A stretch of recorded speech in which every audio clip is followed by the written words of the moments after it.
Na-overdue ako sa may Lazada Fast Cash ko at ito yung nangyari sa may account ko. Naapektuhan din yung Lazada Pay Later ko kahit na hindi ako doon na overdue. Buti na nga lang ginawa ko to, buti nakita ko to, kaya umayos yung Lazada Pay Later ko, nagagamit ko na ulit. Kahit na still naka-frozen pa din yung Lazada Fast Cash ko. So panoorin mo to hanggang dulo. Dahil malaking tulong din yung Lazada Pay Later pambili ng mga gamit sa school, yung mga mahahalagang bagay na wala pa tayo, yung mga kailangan natin, pwede nating bilhin dito sa may Lazada Pay Later at bayaran ng installments. So ayun na nga, huwag na nating patagalin, simulan na natin. O di ba, happy pa din ako kahit na na-overdue ako dito sa may Lazada Fast Cash kasi nga pwede ko pa din gamitin yung Lazada Pay Later ko. Pero kung bago ka pa lang dito sa YouTube channel ko, huwag mo kalimutan mag-subscribe at pindutin mo na din yung notification bell para lagi kang maging updated sa mga next uploads ko. At congratulations dito sa may top subscriber natin last week. Para makuha mo yung 100 Gcash load giveaway, PM mo lang ako sa FB page ko. At sobrang daming tumatawag sa akin guys dito sa may Lazada Fast Cash. Yun nga lang, sa may kabilang phone kasi yung gamit ko dun, kaya hindi ko agad narinig, hindi ko agad nakita. At eto nga, ganito yung late payment fee sa kanila. Maliit lang din naman, yun nga lang, naapektuhan yung Lazada Pay Later ko. So dun ako medyo nalungkot. Dahil ang tagal ko ding iningatan yung account ko dito sa may Lazada. Pero ayun nga, buti na lang talaga. Buti na lang nakita ko tong switch from Akulaku to Pera 247. So yung current provider ko kasi is yung Akulaku and ngayon naman yung new provider na ay yung Pera 247. Na pagka migrate natin yung account natin sa kanila, mako-close na nga yung account natin sa may Akulaku. And magkakaroon tayo dito ng panibagong account sa may Pera 247 at yun na nga yung ginawa ko. So dito nga sinet up ko yung account ko. Akala ko hindi ako mabibigyan ulit ng credit limit pero hindi. Sobrang bongga nila dahil ang generous ng Pera 247 na lending corporation at binigyan nga nila ako ng 5,000 na credit limit. O di ba napaka-generous talaga. Pero paano nga ba to i-migrate? So ito nga, i-click lang tong apply to switch. Lalo na kayo ha, kung na-overdue man kayo dito sa Lazada Pay Later, na yung provider nyo ay Akulaku, i-try nyo to dahil, ayun nga, kung madalas din kayong gumamit ng Lazada Pay Later, kaya nga naman kasing makakatulong to. Lalo na kung kulang pa yung budget mo, tapos may kailangan kang bilhin. So dito nga kailangan nating mag-picture ng valid ID natin. Pwede ang passport, driver's license, UMID or UMID. PhilSys ID, pwede ang postal, PRC, SSS, saka yung passport na old version. So, tinatanggap. So, ito nga yung na-overdue ko nga pala. Ayan, merong late fee na 25.56.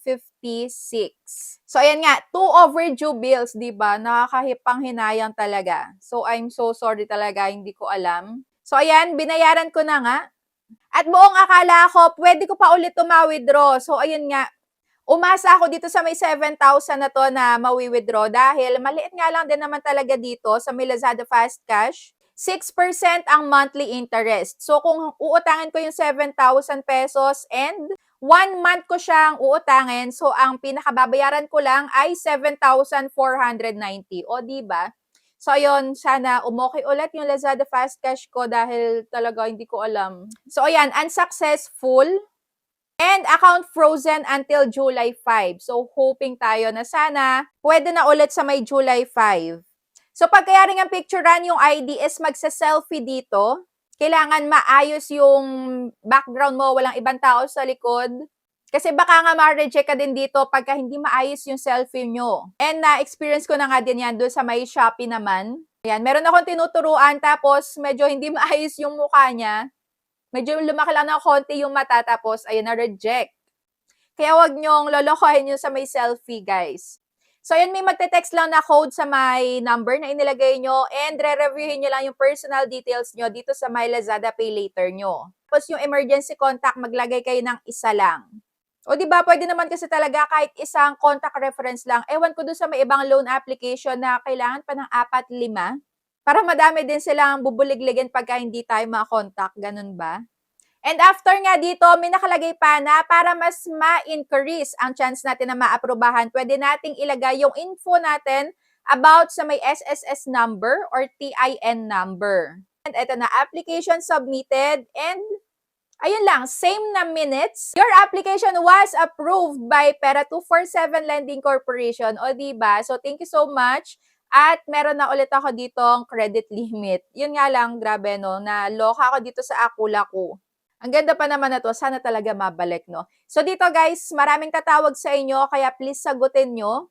Sagutin nyo yung mga tumatawag sa inyo about dito sa may Lazada kasi maayos naman silang kausap. And ayan na nga, 5,000 pesos na credit limit. At syempre, para makasure ako, nag-try akong bumili. At eto nga, bumili ako dito ng buy one, take one na sunshade. At yung halaga, 218 pesos lang naman. So dito, pwedeng bayaran na 3 months, 6 months, 9 months, 12 months. Pero meron pa sila ditong pa-promo ha na 0% interest. O diba, napakaganda din. So dito sa 218 guys, kung 3 months tong pipiliin nyo, 82.62 pesos ang babayaran. And meron ditong interest na 9.67 per month. O diba, okay na din. So kayo, okay ba kayo dito sa may bagong provider ng Lazada Pay Later? Kasi ako okay na okay. And up to 12 months to pay din. So ayan nga, nag-okay naman siya at ang daming pa-discount sa may Lazada guys. Meron pang pa-coins and voucher. So ayan, nagamit ko na nga agad-agad yung credit limit ko dito at napaka-nice nitong Pera 247, buti na lang. Kaya kayo, kung meron kayong option na ganyan, na i-migrate nyo yung account nyo from Akula ko na frozen nga yung account nyo, pwede nyo ulit yung magamit pagka nag-transfer kayo dito sa may Pera 247. Pero syempre, pagka na-offeran kayo ulit, ingatan nyo na yung account nyo, ingatan natin kasi sayang. Lalo na kung may kailangan talaga. O diba magagamit yan. And syempre, maging responsable tayo sa may mga inuutangan natin pagka hindi kayang bayaran. Huwag tayong mag-accept ng kahit na anong loan application man yan, kahit na malaki yung offer sa atin. Pero kung kaya naman nating bayaran, why not, di ba? And kung meron tayong inaasahan na pera doon sa may due date na ipinakita sa atin, why not mag-try? So, ayun lang guys, super happy ako dahil, ayan, from frozen account, naging eligible na ako at may credit limit ako na 5,000. So, kung meron kayo ditong na-experience din sa may Lazada Pay Later, yes, sa dalawa na to, Lazada Fast Cash and Lazada Pay Later, maraming tatawag sa inyo, kaya sagutin nyo dahil okay naman to mga kausap. Yun nga lang, lolobo, syempre, nang lolobo yung interest nyo dyan pagka sobrang tagal nyo nang hindi nakabayad at possible na hindi kayo agad ma-offeran or possible na reject kayo lagi sa mga iba pang loans nyo in the future, lalo na kung CIC compliant yan, SEC compliant, dahil makikita nga nila yung bad credit history mo na dito. So, ayan lang guys. Basta, ayan, be a responsible borrower at all times kahit saang loan application man yan. So, kung meron na kayong ganyan na option, itatry nyo din ba? Comment down below. Siyempre, share ko sa inyo, itong ginagamit ko, nag-Ugreen Power Bank. Ayan, Ugreen Power Bank and MagSafe din siya. Pwede sa iPhone, pwede din sa may Android. So, ito, naka-Type-C din siya. Pero meron din ditong iba pang saksakan. And ito naman yung isa ko pang gamit na phone, ang Samsung Galaxy A17. Pakabongga niyan, dalawa na yan. Lalagay ko yung link dyan sa may baba, click nyo lang. Gamitin nyo na yung Lazada Pay Later nyo, pambili na to. Samsung Galaxy A17 and Ugreen na power bank at MagSafe na din. So yun lang guys, thank you for watching and see you on my next vlog. Bye!